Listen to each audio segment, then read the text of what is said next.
اصول کافی یعنی الکافی جسے ہم کہتے ہیں، اگر اس کی اب پہلی جلد میں چلے جائیں وہاں پہ علم فقہ سیکھنے کی اہمیت کے اوپر بہت زیادہ احادیث موجود ہیں۔ چند ایک جو ہے وہ مومنین کی خدمت میں ہم پیش کرتے ہیں۔ سب سے پہلے ہے کہ ایک شخص ہے کہ جس کا نام بشیر ہے۔ چھٹے امام اس سے فرماتے ہیں کہ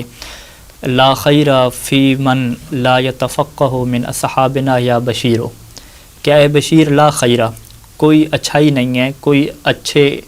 اچھائی یعنی کوئی اچھے نام کی کوئی چیز ہی نہیں ہے، فی من اس بندے میں کہ لا یتفقہ من اصحابنا، کہ جو ہے تو ہمارے اصحاب میں سے ہے، تو ہمارے چاہنے والوں میں سے، لیکن وہ فقہ نہیں سیکھتا۔ اگر اس نے فقہی احکام نہیں سیکھے، فقہ اس نے نہیں سیکھی، تو امام کی نگاہ میں لا خیرہ، اس بندے کے اندر کسی قسم کی کوئی اچھائی نہیں ہے۔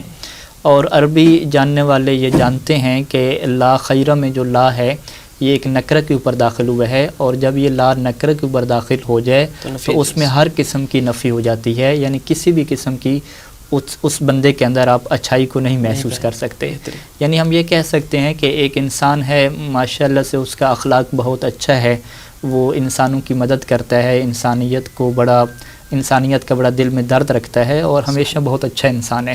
لیکن اگر وہ فقہ محمد و آل محمد نہیں جانتا تو صادق آل محمد کی نگاہ میں اس بندے کے اندر کوئی خوبی نہیں ہے۔ اور پھر روایت میں امام نے آگے فرمایا کہ ان الرجل منہم اذا لم یستغن بفقہہ احتاج الیہم، کہ اے بشیر، جب ہمارے صحاب میں سے ایک بندہ اپنے فقہی احکام کو نہیں سیکھتا، اس کو سیکھ کر بے نیازی اختیار نہیں کرتا، تو پھر وہ ہمارے جو مخالف مذہب والے ہیں ان کی طرف مجبور ہو جاتا ہے، مخالفین کی طرف۔ اور پھر ہوتا کیا ہے کہ فَإِذَا احْتَاجَ إِلَيْهِمْ أَدْخَلُوهُ فِي بَابِ ضَلَالَتِهِمْ وَهُوَ لَا يَعْلَمُ، کہ وہ جو ہمارے مخالفین ہیں وہ اسے گمراہی کے باب میں لے جاتے ہیں، گمراہی کے گھر میں وہ داخل ہو جاتا ہے، اور اسے اس بات کا شعور اور علم تک نہیں ہو پاتا۔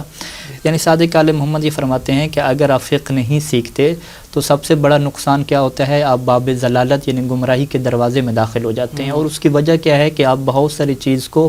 فقہ محمد و آل محمد سمجھنے لگ جاتے ہیں، حالانکہ وہ فقہ محمد و آل محمد کے جو خلاف مذہب والے ہیں یہ ان کی فقہ ہوتی ہے۔ جیسے ہمارے پاس یہ پایا بھی جاتا ہے کہ بعض افراد سمجھتی ہے کہ وضو میں پاؤں دھونا واجب ہے، جی بالکل، جبکہ یہ مستحب بھی نہیں ہے، ایسے ہی نا؟ بالکل، بہت ساری مثالیں میں اب یہ ہمارے یہاں تصور کہاں سے آیا کہ وضو میں پاؤں دھونے ہیں؟ ظاہری بات ہے یہ ہماری فقہ جعفری تو نہیں ہے، دیگر لوگوں کی فقہ ہے، وہاں سے تصور آیا۔ بہترین۔ اسی طریقے سے اور مثالیں لیں، قبرستان میں یہ خواتین کا جانا ممنوع ہے، بالکل، تو یہ تصور بھی وہاں سے موجود ہے۔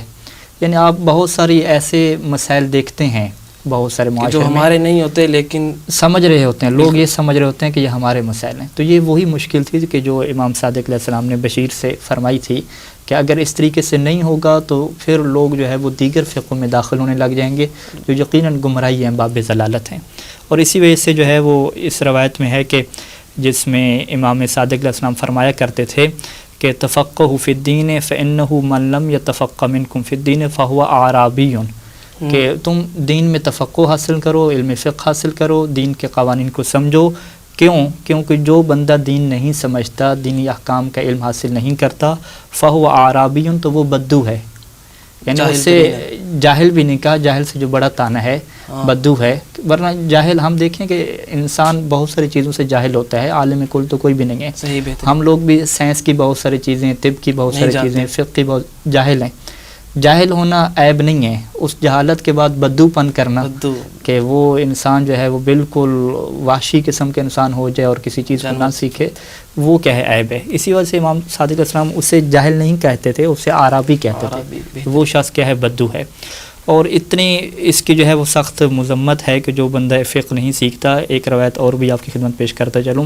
کہ امام نے فرمایا تھا کہ وَلَا تَكُونُوا أَعْرَابًا، تم بدو نہ بننا، کیوں؟ فَإِنَّهُ مَن لَمْ يَتَفَقَّهْ فِي دِينِ اللَّهِ لَمْ يَنظُرُ اللَّهُ إِلَيْهِ يَوْمَ الْقِيَامَةِ وَلَمْ يُزَكِّ لَهُ عَمَلًا، کہ جو تم میں سے فقہ نہیں سیکھتا پھر ہوگا کیا کہ قیامت کے دن اللہ اس کی طرف نہیں دیکھے گا، صحیح، اور اس نے جتنا بھی عمل کیا ہے لم یزکہ، اس عمل کا تزکیہ نہیں ہوگا، یعنی عمل کو قبول ہی اللہ نہیں فرمائے گا، کیونکہ یہ عمل ایسے ہی کر رہا ہے، وہ اس کو کوئی فکر نہیں ہے کہ میرا یہ جو عمل ہے، میری وضو ہے، میری نماز ہے، میرا کاروبار ہے، میری تجارت ہے، میری بزنس ہے، میرے دیگر معاملات ہیں، اس نے نہیں دیکھا کہ یہ جو میرے معاملات ہیں کیا یہ محمد و آل محمد کے بتائی ہوئی فقہ اور اس قانون کے مطابق ہیں یا اس کے مطابق نہیں ہیں۔ تو یہی وجہ ہے کہ اللہ قیامت کے دن اس کے عمل کو قبول ہی نہیں کرے گا اور اس کی طرف دیکھے گا بھی نہیں۔ اور اسی وجہ سے ہے کہ چھٹے امام فرماتے تھے کہ اگر میں اپنے اصحاب میں سے، اپنے چاہنے والوں میں سے کسی ایک کو دیکھوں کہ جو فقہ حاصل نہیں کرتا، تو امام فرمایا کہ ضربت رؤوسہم بالسیاط